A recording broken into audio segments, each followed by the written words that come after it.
Manoj Bajpayee India के one of the inspirational actors में से एक हैं जिनसे बहुत सारे एक्टर्स इंस्पिरेशन लेते हैं, साथ ही हम जैसे आम इंसान भी इनसे मोटिवेट होते हैं। मनोज बाजपेयी ने बॉलीवुड के साथ साथ साउथ सिनेमा में भी काम किया है। आज मनोज हिंदी सिनेमा के बेहतरीन एक्टर्स में से एक हैं जिनकी फिल्में हम सभी इंजॉय करते हैं। इवन छोटे बच्चे से बूढ़े तक इनकी एक्टिंग की तारीफ करते नजर आते हैं। मनोज बाजपेयी के बैकग्राउंड की बात करें तो मनोज बिहार के बेलवा में किसान फैमिली से बिलोंग करते हैं।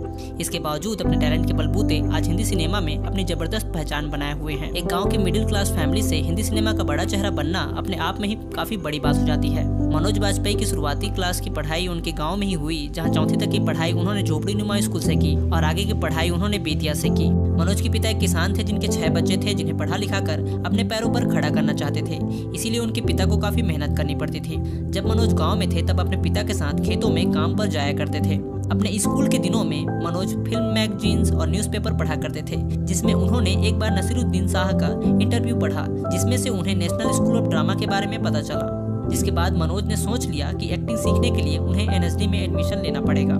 17 साल की उम्र में उन्हें दिल्ली जाने के लिए उन्हें पटना से दिल्ली की ट्रेन पकड़नी थी, लेकिन उनके पास ट्रेन का टिकट नहीं था। इसीलिए टीटी से बचने के लिए एक डिब्बे से दूसरे डिब्बे जाते रहे और रात भर जागते रहे। मनोज जब दिल्ली आए तब उन्हें दिल्ली यूनिवर्सिटी के कॉलेज में एडमिशन लेना था, पर वहां उन्हें एडमिशन नहीं मिला। जिसके बाद उन्होंने किसी दूसरी कॉलेज से बीए की पढ़ाई शुरू की। साथ में उन्होंने एक थिएटर ग्रुप भी ज्वाइन कर लिया। 1 साल लगातार थिएटर करने के बाद ड्रामा कोटा से ही उन्हें दिल्ली यूनिवर्सिटी के रामजस कॉलेज में एडमिशन मिल गया, जहाँ थिएटर का कल्चर काफ़ी प्रोमिनेंट था।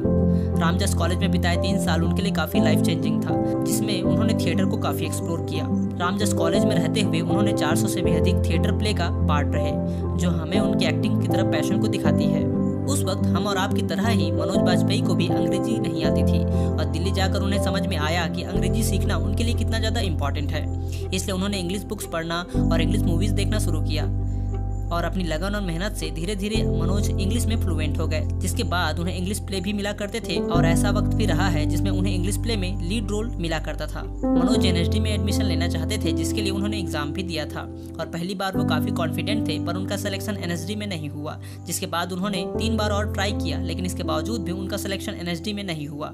इसीलिए मनोज काफ़ी हताश हो गए थे। उस वक्त को याद करते हुए मनोज बताते हैं कि 4 बार एनएसडी से रिजेक्ट होने के बाद उन्हें सुसाइड करने के ख्याल ही मन में आते थे। जब उन्हें एनएसडी नहीं मिल रहा था तब उन्होंने बैरी जॉन के थिएटर ग्रुप को ज्वाइन किया था, जिसमें उनके साथ शाहरुख खान भी थिएटर कर रहे थे। पर बैरी जॉन को मनोज की एक्टिंग ज़्यादा पसंद आती थी, इसीलिए उन्होंने मनोज को अपना असिस्टेंट रख लिया था। बैरी के साथ रहते हुए मनोज दिल्ली के काफ़ी फेमस थिएटर आर्टिस्ट बन गए थे, जिनका प्ले देखने के लिए लोग टिकट्स लिया करते थे। जब थिएटर की दुनिया में मनोज पॉपुलर होने लगे तब उन्होंने अपने दोस्त एन के शर्मा के साथ मिलकर एक थिएटर कंपनी खोली, जिसका नाम एक्ट 1 था, जिसमें बॉलीवुड के काफी एक्टर्स इस थिएटर का पार्ट रहे थे। द्रोह काल मनोज की पहली फिल्म थी, जिसमें उन्हें एक छोटा सा रोल मिला था, जिसमें उनका रोल एक सीक्रेट एजेंट का था। जिसके बाद उन्हें बैंडेड क्वीन फिल्म में डाकू मान सिंह का किरदार मिला।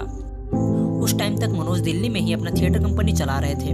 तब तक उन्हें समझ में आने लगा था कि अपनी फाइनेंशियल कंडीशन सुधारने के लिए उन्हें मुंबई जाना पड़ेगा। तब तक उनके पास एक सीरियल और एक फिल्म थी, लेकिन मुंबई जाने के बाद उन्हें पता चला कि उन्हें उन प्रोजेक्ट से रिप्लेस कर दिया गया है। जिसके बाद उन्हें रोल्स के लिए काफ़ी स्ट्रगल करना पड़ा, जिसमें उन्हें केवल माइनर रोल्स ही मिलते थे। मनोज के लाइफ में बदलाव तब आया जब उन्हें टीवी सीरियल स्वाभिमान में काम करने का मौका मिला। उन्हें स्वाभिमान में केवल 12 एपिसोड में काम करने का कॉन्ट्रैक्ट मिला था, पर उनकी एक्टिंग को देखते हुए मेकर्स ने इस कॉन्ट्रैक्ट को एक्सटेंड कर दिया था।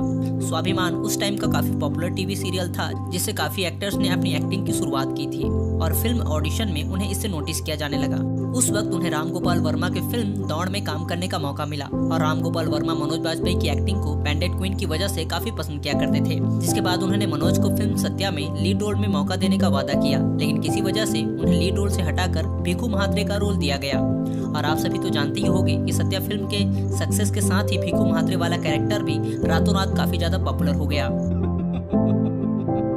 मुंबई का किंग कौन? भिखू महात्रे।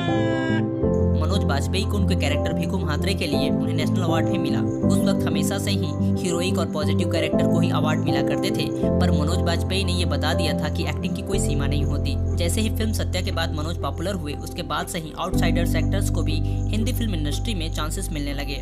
मनोज बाजपेयी ने सूल, gangs of Wasseypur, Aligarh, Gali Guleiyan, Budhia Singh, born to run, special 26 जैसे फिल्मों में काम किया है। इसके साथ ही उन्होंने अमेज़न प्राइम पर द फैमिली मैन, सीजन 1 और सीजन 2 में भी काम किया है, जो कि काफी बेहतरीन रही है। मनोज बाजपेयी की एक्टिंग जर्नी से हमें इतना तो समझ में आता ही है कि हम लाइफ में कितने बार अनसक्सेसफुल होते हैं हमें पता नहीं, पर हम अपना काम उतनी ही ईमानदारी और बेहतर से करते चलें, उससे अच्छा कुछ भी नहीं। आज नहीं तो कल हम दिखने लगेंगे, हमें रिकॉग्नाइज किया जाएगा, लेकिन हम अपना काम ऐसे ही करते रहेंगे।